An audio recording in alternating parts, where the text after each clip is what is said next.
Siapa sangka kulit telur yang lazimnya berakhir di tong sampah boleh dimanfaatkan sebagai baja organik.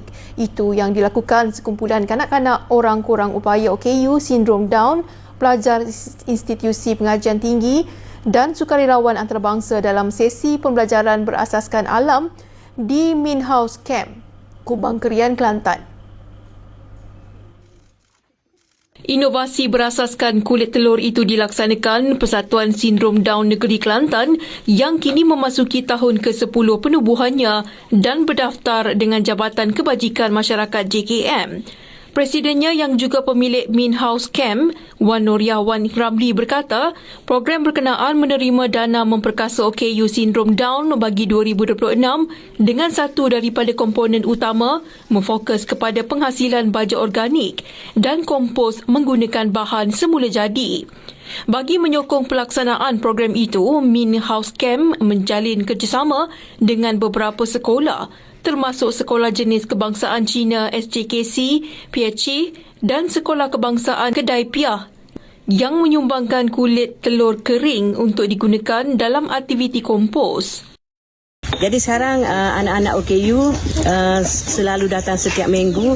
Mereka menghasilkan baja daripada kulit telur dengan menumbuk dan menghaluskan serta menapis kulit telur dan mereka akan bawa balik untuk diguna di kebun masing-masing.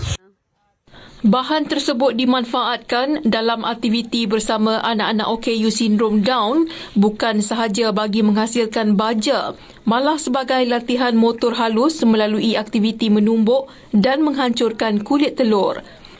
Program itu turut disokong pelajar institusi pengajian tinggi termasuk 3 pelajar Universiti Malaysia Kelantan dan 2 lulusan Politeknik Kota Baru daripada pelbagai bidang seperti pertanian, alam sekitar dan pelancongan yang menjalani khidmat komuniti secara bergilir di lokasi berkenaan.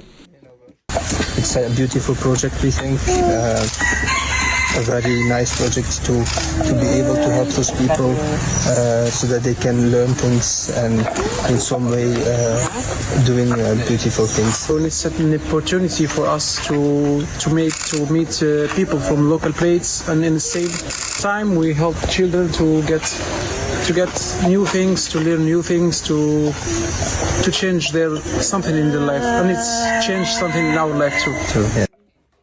Sehingga kini lebih 1,100 kilogram kulit telur telah dikumpulkan hasil sumbangan sekolah kediaman persendirian, restoran dan hotel yang akan dikeringkan terlebih dahulu sebelum digunakan.